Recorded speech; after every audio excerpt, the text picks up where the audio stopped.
Welcome to Leaders Recon, where we discuss leadership, warrior skills, and other unique opportunities within the G3 Leader Development Branch. I'm your host, Joshua Carr, and today we have with us Sergeant Major Williams from TR and Sergeant Major Campbell from the Sergeant Major's Academy. Gentlemen, welcome to the program. Thanks for having me. Yeah, thanks, sir. Before we dive into, kind of the academy and I know the fellowship program, which is a piece that Sergeant Major Campbell really want to kind of highlight today, I guess what is that, unique experience that you've had in the military? Both of you have long, illustrious careers so far. What's that, thing that really stands out in your military career so far, from your perspective as a Sergeant Major? So I've had kind of a diverse background. So I'm an infantryman by MOS, but I've been in, around, and just a traditional guardsman, multiple units, even though I only hold one MOS. So I've been lucky enough to experience different leadership skills, different leadership traits, qualities, and things that I've done throughout my career that have kind of helped me understand and look at things differently than a traditional career infantryman may look at. So that's been an opportunity that I've been happy to have experienced, sir. What about you, Sergeant Major Campbell? That's a tough question. I kind of look back on my career, and most of my career I spent as a traditional guardsman, growing up in the aviation community. I can tell and I often do reflect back on my career, and there were things at every level. I think there were events and there were people at every level that had significant impacts on my career. And if I look back and I say one was any more important than the other, I can't say that. I think that at every level, at every opportunity I've had, and I've had some good leaders, some good mentors over the years, and some great experiences that have shaped who I am as a Sergeant Major today.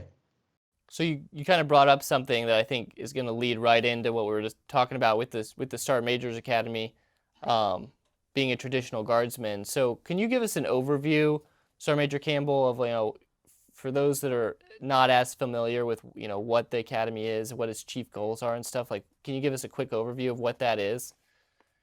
It really, just the real short answer to that is the Sergeant Major Academy their goal is to develop senior enlisted leaders that are capable of engaging in critical thinking and functioning as senior enlisted advisors to their commanders at all levels.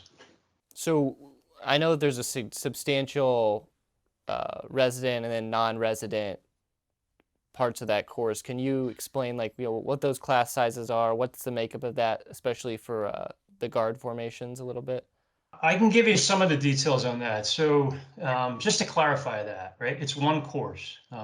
It is the Sergeant's Major course that's got two different delivery methods, two different programs of instruction. You've got the resident course, which is a 10-month course that's taught here at the Sergeant's Major Academy on Fort Bliss. And then you've got the non-resident course, which is a 2-year program of instruction. And it's attended by students from all three components, from all branches of the services, quite frankly, just like the resident course. But that's the difference. The non-res course is taught over a course of 2 years, whereas the resident course is 10 months. Both, based on some of the research that I've done, the class sizes fluctuate year to year, but on average, both the resident course and the non-resident course typically admit in the range of about 700 students a year. For the non-resident course, which is predominantly what most guardsmen will attend, I know that TR recently kind of instituted a prep program, if it was for that. Can you kind of expound on that and what you've seen? I think you're a student in the course right now, correct? Yeah, I'm actually a student in class 46. So I'm almost done. I'll go through my phase 3 this coming spring. The Army National Guard is the predominant utilizer of the non-res course. We input about 400 students into the phase 1 every year. A couple years ago, we identified a high percentage of non-completions through the course, about 25%. So my predecessor, Sergeant Major Kevin Mays, and the former G3 Sergeant Major got together with CSM Sampa and decided to institute a couple things, one of those being the orientation course. So the orientation course is not part of the Sergeant Major Academy curriculum. It is an Army National Guard specific orientation program. It is only for Army National Guard Compo 2 soldiers, and it's a mandatory attendance. The only one who can, let you out of that is the Army National Guard CSM, right? So in instituting this, we identified some key things that the students were saying they were lacking when they got into the course. One of those, and one of the major things being writing. It's been a long time since some of the Master Sergeants, First Sergeants starting this course that may have been to college. So they might not be as familiar with the APA formatting, Army writing styles, and things of that nature that they're going to encounter while going through the course. So we've done it in 2 different versions right now. We did, for Class 46, we did a 5-day in-resident at the Professional Education Center at Little Rock. Where we brought in senior leaders from the Army National Guard CSM, State Command Sergeants Major, as well as folks from TRADOC, FORCECOM to talk about the Army on a strategic level, as well as we brought in previous class students. So I was Class 46, we brought in Class 45, and for the one that we just did, which was virtual, we brought in Class 46 students to actually brief the new group on what they should be able to expect and some of the things that we found more difficult, some of the things that we found to not be as taxing. So the orientation really is the first introduction you're going to have to what you're going to be expected to do for the next 24 months.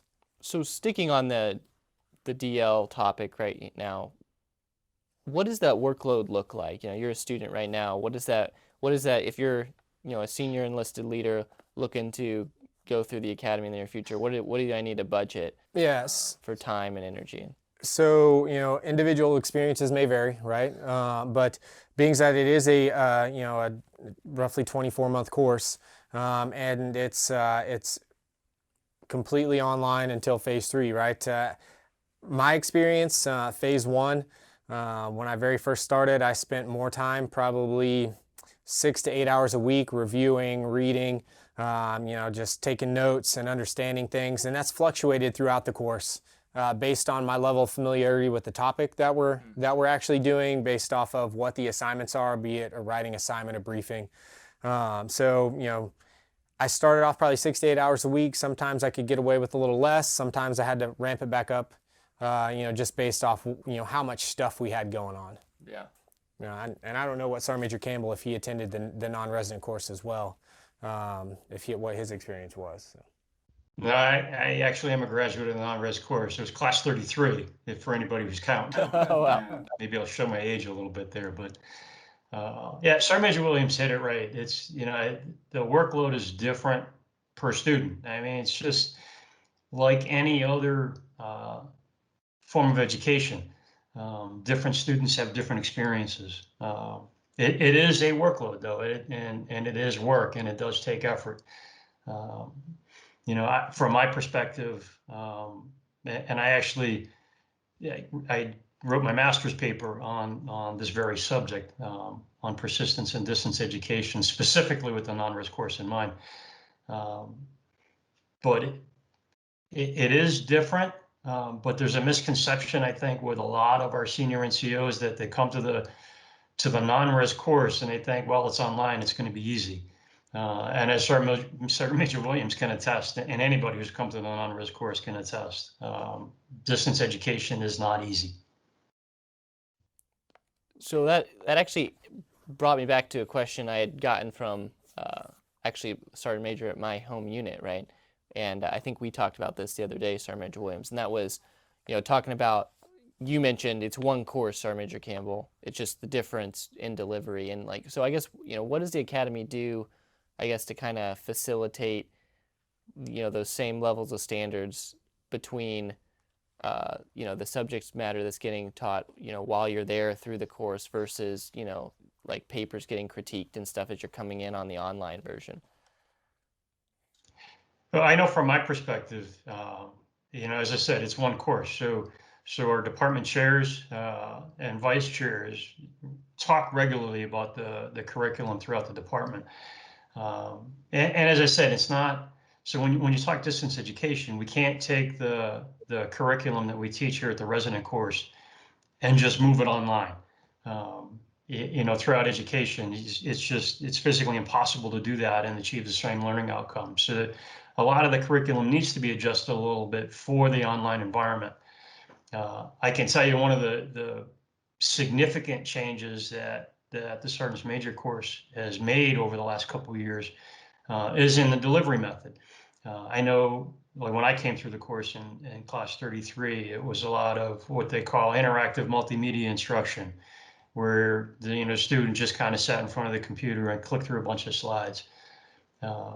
Especially now that the Sergeant's Major Academy has been accredited by the Higher Learning Commission, the non-res course is now moving and has moved to a more collegiate environment where it is more interactive, and it's kind of closing that transactional distance between, the students that are spread out around the globe and their instructors and the curriculum.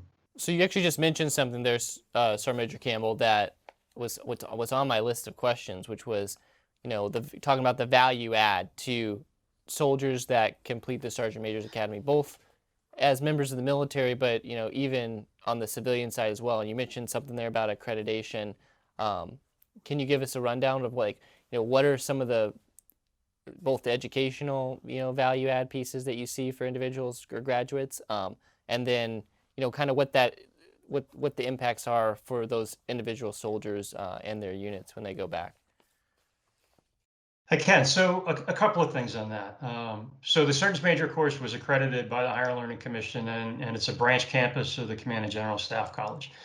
So now we're in our third year where students that are attending the resident course have an opportunity to work with the education office, and in addition to their academic studies here at the Academy, based on their academic history, any college courses that they may have taken in the past leading up to the Academy, and then classes that they can take while they're here at the Academy, in addition to the Academy curriculum.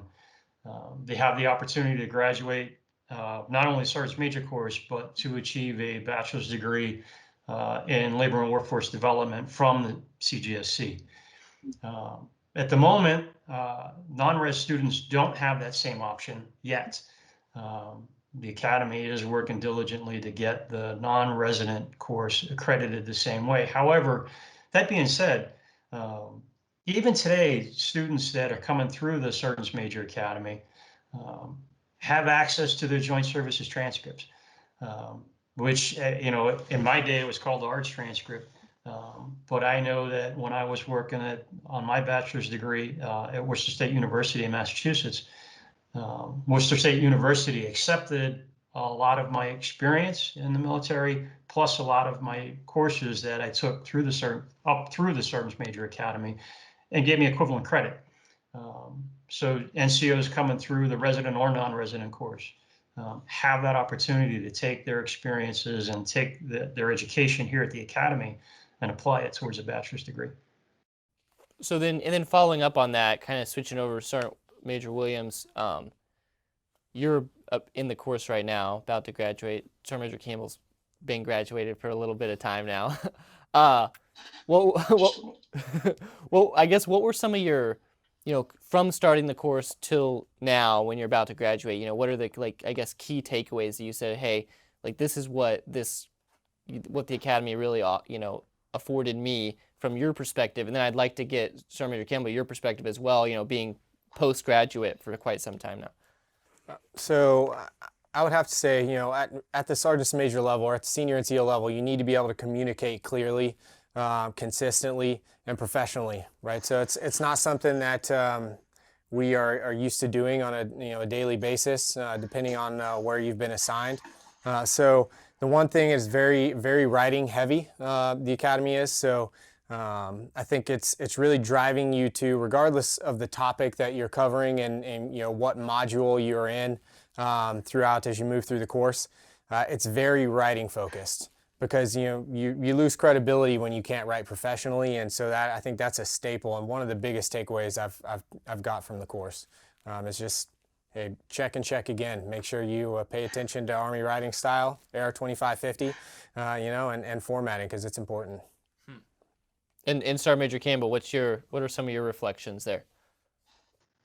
Yeah, so looking back at my career at the academy, and you know, Sergeant Major Williams didn't really say it, but I'll say it. I mean, some of my students in the resident course say it, that, you know, what's the so what? Like, why do I have to learn this, and how is it going to affect me as a Sergeant Major?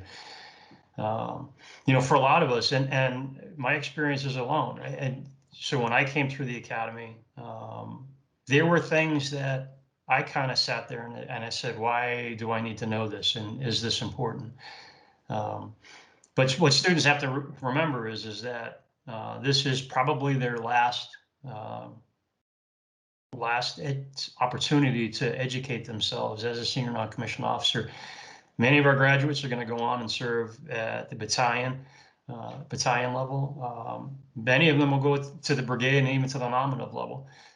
So what we have to do is our curriculum has to match that and prepare them for positions at those senior levels. I will tell you that I've had that aha moment, especially over the last 5 or 6 years serving at the brigade and working for general officers, where, you know, there were things and events that I got engaged in that, you know, I was actually had to dig back to my time at the academy and remember that curriculum back there. So, as Sergeant Major Williams said, it's like, it's important for us as senior NCOs to be good communicators, verbally and in writing. Unfortunately, the Army has done a horrible job training non-commissioned officers to write effectively. We're getting better. I will say that we're getting better, and we're starting to educate our NCOs on how to write effectively earlier in their careers. But it is important, as Sergeant Major Williams said, that if you prepare a written document and it's not formatted correctly, and if it's not grammatically correct, chances are the recipient of that communication is just going to throw in a trash can, and we as sergeants major are going to lose our credibility, and our organizations are going to lose credibility. So then, piggybacking off of that, you know, what's some of your advice to those senior NCOs that are getting ready to attend the Sergeant Major's Academy to set themselves up for success, whether it's DL or in person? For a student coming to either course, and I guess to focus on the non-risk course for a second, from the National Guard perspective, is most importantly time management. You know, we talked a little bit already about how much time you have to invest to succeed at the academy, and we tell our resident students the same thing, quite frankly, that you have to budget your time. You have to carve out that time and dedicate it to studying. You know, and you also have to have a good study space, right? And I think Sergeant Major Williams can attest to that. You don't necessarily want to use the kitchen table, because you're going to get interrupted quite frequently. But then the writing piece, I will tell you that the only way to get good at writing is to write, and to write some more. Were you in an M-Day status, or as a traditional guardsman, when you went through the resident course? Or the non-resident course, excuse me? No, I was. So I had actually been selected for Sergeant Major when we were deployed, and started the academy while deployed. And then when I came back, I went back to my civilian job. I was an M-Day soldier in the Massachusetts National Guard. So Sergeant Major Campbell, that kind of leads into one of my questions about the work-life balance. You were a traditional guardsman, had that civilian career, and managed your responsibilities as a soldier. How did you do that? Great question. Sometimes I wonder. But I will say that how I managed it was, I had a tremendous amount of support from my wife and from my family. They knew that attending the academy was important to me. You know, and I've said it over the years. It's like, I've been fortunate that I've had two very successful careers. You know, one in the civilian world and one in the Guard. And so having that support, if I had not had the support of my family to get through that, I never would have been able to finish it. And then, as I said, it's like try to find that balance. So there was a lot of long days, there were a lot of long nights. But as I said, oftentimes it's like I would kind of just, I was fortunate that I had a small workshop in my basement. So I used to just kind of go down there to study for quiet space, but then still, in addition to carving out time for studying, you got to try to make time for family too. So Sergeant Major Campbell, you really mentioned, it was important to have that family support and whatnot while you were going through the academy. What was your civilian career, by the way, that you're? I was a senior executive in security investigations management. Okay, wow. So now, Sergeant Major Williams, you've had a little bit of a different experience being a AGR soldier while going through it. Can you give us a highlight of what that experience looked like for you? Yeah, so I would consider myself pretty fortunate in the fact to be an active guard reserve soldier and going through this.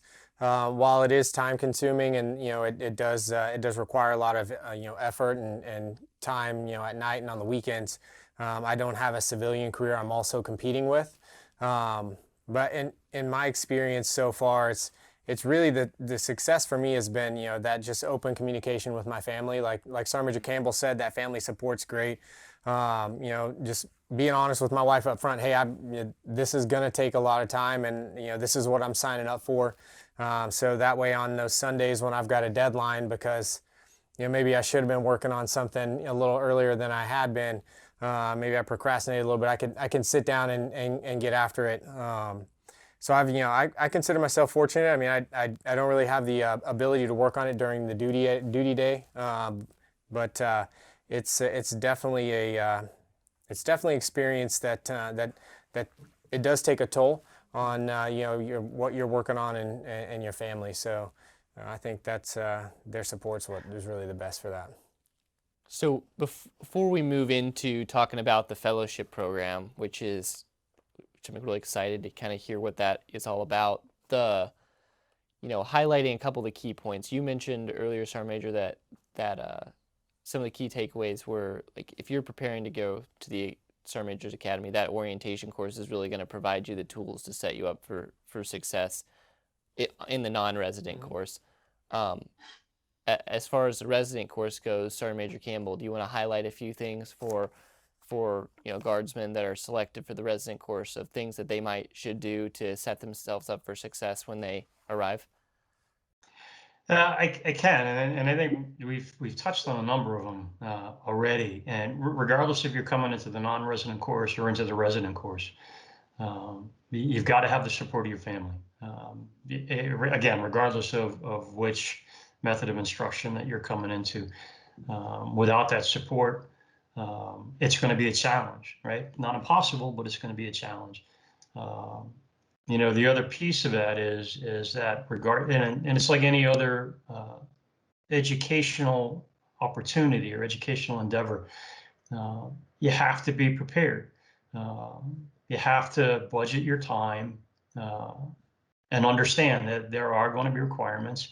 And we're all procrastinators oftentimes, and so you have to understand that and get yourself, whatever works for you.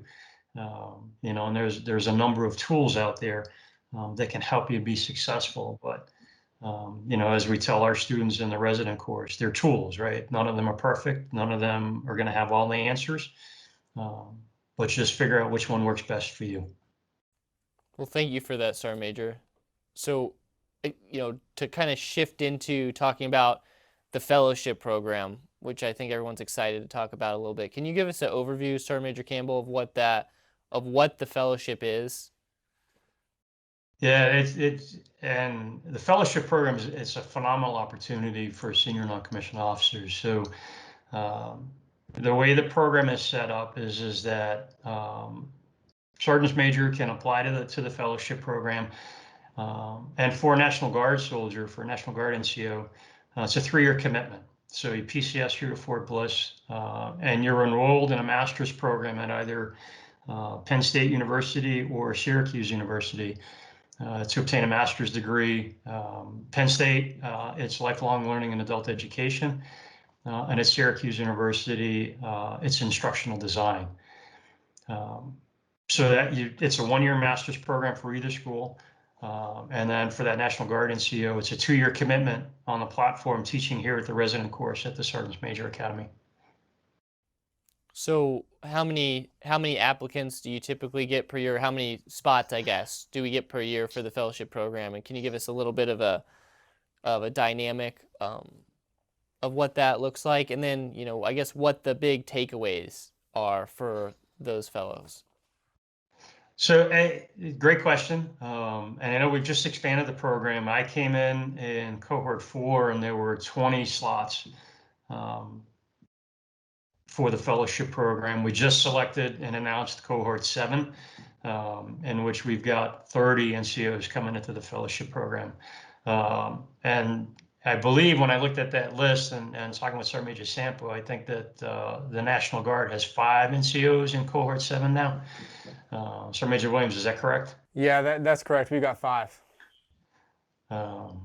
So again, phenomenal opportunity. Now, I will say, talking with the commandant here at the academy and the director and my peers across the force, the Army as a whole, right, all 3 components, are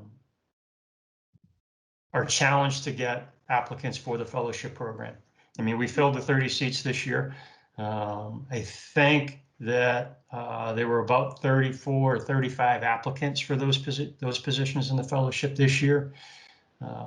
We'd like to get that to a point where we have 60 or more, and we would love to get to that point where the desire to come into the fellowship program is so great that we have to turn people away.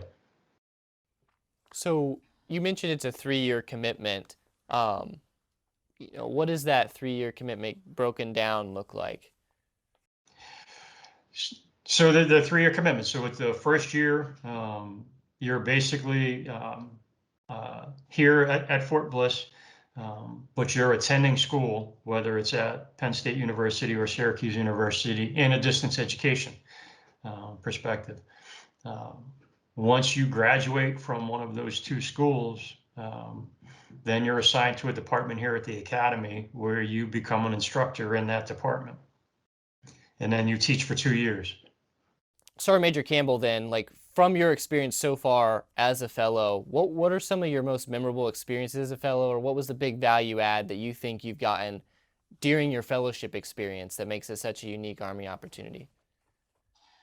So for me, I think going through the Penn State program made me a better writer, made me a better communicator. But I also think as a senior NCO, it made me a better instructor. And so NCOs, whether we're serving as an instructor at the academy or at a schoolhouse, or if we're just out in the operating force, I mean, we're still instructors and we're teaching soldiers how to do things, right? So that, for me, that opportunity at Penn State made me a better instructor. Plus, I've had the opportunity to engage with NCOs from across the services, from our multinational partners, which has helped me learn from their experiences, and hopefully they've learned from my experiences. So it sounds like it's really cool networking opportunity working there too, with senior NCOs from across the formation. Yeah, absolutely. So Sergeant Major Williams, then, talking a little bit about, you know, how someone goes through the process of becoming a fellow. I know that a lot of that's routed through TR. Can you walk us through what that looks like? Yeah, so as Sergeant Major Campbell touched on earlier, the program's expanded from 20 fellows to 30 this year. So it really all kicks off with a fellowship announcement from the Non-Commissioned Officer Leader Center of Excellence in the Colco down at Fort Bliss, and they'll send that out. And then we will take that here in Training Division and Leader Development. Sergeant First Class McClellan will take that and make that into our own announcement. We will mirror a lot of the things that the active duty is looking for. Like this year, the application process was going to incorporate an actual interview via phone or over Microsoft Teams. So we did the same thing.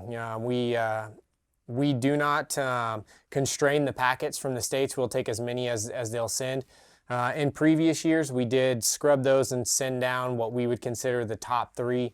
And in the past 2 years, we didn't have any applicants selected.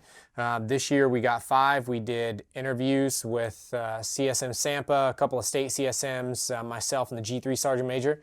And then we sent all 5 packets down there. Where it gets kind of where there's differences between Compo 1 and 2, right, is the funding piece, right? So like we have 5 fellows going down there this year, but while Nicolco funds all the tuition related expenses, anything that has to do with the college, all the rest of the funding has to come from National Guard Bureau for the PCS cost or the pay and allowance if it's a traditional guardsman. So there are some nuances there, especially when you start selecting active Guard Reserve soldiers that are either Title 32 or Title 10. But the process itself it's not really that difficult. I mean, as long as you have the support of your unit and state leadership, it's really anybody. And a lot of that is a testament to the Sergeant Major, the previous Sergeant Major of the Army, Daly, who did not want to constrain the fellows to the Army National Guard gets so many and the USAR gets so many in Compo, active duty. It was a send me your best and brightest and that's who we'll take, regardless of which component they come from. So you saw that this year where we 5 of the 30 are Army National Guard soldiers. More of that one Army perspective. Yeah. And yeah, exactly. And why that matters is like you'll talk to Sergeant Major Campbell. I mean, he is the only facilitator that the Army National Guard has across the resident and the non-resident course. And you're looking at, at any one time between phase 1, 2, 3 in the resident academy, you have upwards of 800 and 900 Army National Guard soldiers in some phase of the academy. And he is the only representation that Compo 2 has at the academy actually facilitating instruction. Wow. Yeah, that's really a unique perspective there. Talking about like representation and like how that works with what kinds of soldiers are going into the fellowship. I know Sergeant Major Campbell, we talked a little bit before about how the fellowship, wasn't intended to be, a terminal assignment, Can you expound on that a little bit? I can, and ideally we don't want the fellowship to be a terminal assignment. And listen, I'll say it. Every NCO has a terminal assignment, whatever that may be. But ideally, what we would like to see is, somebody graduate from the academy, the resident or non-resident course, go out and serve 1 or 2 tours as a sergeant major at the battalion level, come into the fellowship program, take that experience and bring that experience back and help educate the next generation sergeant major, and then be prepared to go back out to the operating force or even to the generating force. And serve at the brigade or the nominative level as a sergeant major, so that you don't just stay here at the academy for the rest of your career. I think that's a really good point to make for like those soldiers that are prepping for this. You've seen a lot of the packets, I'm assuming, that come through for the fellowship application. If you were going to give advice to, not more junior NCOs as they're preparing and one day would be interested in attending the fellowship, what would that advice be to set themselves up for success when they get to your level? So one big thing, I think the first thing I say is make sure your bachelor's degree is from a regionally accredited institution. I say that in jest, but that is because we are the academy partners with outside universities for you to get your master's degree. They will require you to have a regional accreditation. It might not be something you're thinking about at that level, but ask that question. And then it really comes down to your career timeline and what do you want to do. As Sergeant Major Campbell said, we don't want this to be a terminal assignment.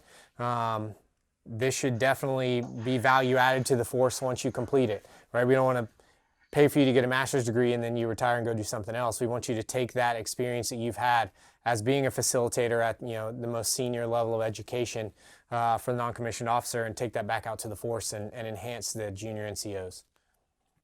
And do you have anything else to add to that, Sergeant Major Campbell? No, and actually, Sergeant Major Williams hit it right on the head, that regional accreditation. And I would just caution NCOs thinking about applying to the fellowship program that they really need to understand the difference between a regionally accredited institution and a nationally accredited institution. And as Sergeant Major Williams said, it's like if your undergraduate degree is from a nationally accredited institution, Penn State and Syracuse will not accept it. So that's important. I know it seems kind of backwards, but when you look at the higher education commissions, the regional accreditation holds more weight than a national accreditation. That's very interesting. I had no idea. So while we have you both here, got like, I don't even know how many years of wisdom between the two of you here. What's your advice as far as to junior NCOs, to junior soldiers out in the formation, just on leader development in general? I know that we ask all of our guests this, just to kind of like give their advice based off of your experiences so far. So I think I talked to, for me personally, and one of the things that I try to talk to junior NCOs about whenever I get the chance is, education's great. You're going to have to go to courses, but I think it's mentorship is a lost art, right? I am where I am today because somebody gave me good advice, and when I say mentorship, I don't just mean like hey, you find someone that's your buddy and you hunt them down and you guys talk about what you want to do. I mean, develop a network and a close-knit group of folks that don't speak like you, they don't think like you, they don't talk like you. You want a diverse mentorship background, same MOSs, different MOSs, male, female. Because as you're progressing through the ranks, and you one day may want to you be in a leadership position, a platoon sergeant, a first sergeant, you're going to encounter things that you might not be ready for, you don't know how to answer. So having a diverse group and network of peers and seniors and even subordinates that you can reach out to and get different perspectives and viewpoints, it definitely helped me in my time, and I would advise them to kind of try to do the same and start that network at early in your career as you can. The Army's big, but the longer you're in, the smaller it gets. So that's a real good point. What about you, Sergeant Major Campbell? And then from my perspective, I mean, Sergeant Major Williams hit on a lot of key points, and networking and mentorship, and finding that mentor. A couple of things that I would add to that is that for young NCOs coming up today, challenge yourselves. Make a deliberate attempt and a deliberate effort to get out of your comfort zone. Once you get comfortable in an organization, once you get comfortable in a position, you become complacent and you stop growing. So junior NCOs should continually challenge themselves and stretch their limits. And then the other thing that I would challenge junior NCOs to do is and we teach it here at the Academy, is take a critical look at your organization, and if you don't like how things are going, or if you have a better idea, right, get yourself in a position where you can make a change, right, and work with leadership to make that change, and to make that organization a better organization than it was when you got there. One last question before we dip off here, and that is on the subject of resources. I know both of you mentioned, like, getting to the Academy, the importance of communicating and writing and various things. If there was a resource that you had for NCOs, officers, whoever really out there, that you would, based on your experience, you'd be like, hey, this is something that I've used over the years to reference, or I've used over the years to, help prepare myself for success, what would it be, I guess? If you want, Sergeant Major Williams, want to take that? Resources, right? Yeah. So as an NCO, right, you don't have to know everything, but you got to know where to find it, right? So it seems like a shameless plug, but I love the Army Publications Directorate website, right? If it's not out there, it doesn't exist, and if it is out there on their site, it is most likely the most current publication. So throughout my career, I've continually referenced back to that to check myself, to make sure I know what I'm talking about and the things I'm saying aren't out of date. So if we're just talking about tools and resources, I would start there. Yeah. What about you, Sergeant Major Campbell? From my perspective, I would say read. Read and then read some more. Reading improves your mind, improves your ability to engage in critical thinking. It also helps you write better because as you see how other people write. And when I say read, it's like, I'm going to be honest, right? When I was a younger person, my dad used to hand me, all the novels that he would read, and I read a lot of novels. And while those are interesting when you're sitting on the beach, read, and I'm not just talking leadership books, but read for the sake of knowledge, right? And to broaden your mind. The more you engage in that in reading, the better off you're going to be. So do you have any specific books or references that you would recommend that soldiers read here? Off the top of my head, I do. Actually, there was a book I read not too long ago titled Legacy, and I'd have to go back and look at the author. But really the focus of that book was New Zealand rugby team, the All Blacks. And it kind of went through and it talked about when a new player joined the All Blacks, they got a book. And the book was a history of the team. And then there were a whole bunch of blank pages at the end of the book. And the challenge to those new players was, what's going to be your contribution to the team? It's really good. We'll link that. So we'll link that to our new leader development website that we launched on nationalguard.mil, so that as people are listening, if they're interested, they can find some of the information that you guys referenced here. So. And it's still in the bookcase behind me, so I can pull the author up and get it for you. Well, thank you, Sergeant Major. And thank you both for coming on today and sharing some of your experience and insight on the fellowship and on the academy and leadership lessons learned in general. So, You're welcome, sir. Thanks for having us, sir. if you would like more information on any of the topics discussed today, please visit us at our social media pages in the links below. Tune in to Leaders Recon over the next few weeks as we bring in today's leaders and pioneers to discuss their experiences, share their wisdom, and help you grow as a leader. We will also be announcing opportunities for you to sharpen your skills and expand your toolbox as a member in today's Army National Guard. See you next time. If you liked today's episode, please don't forget to subscribe below and leave us a 5-star review. You can find us wherever you listen to your favorite podcast.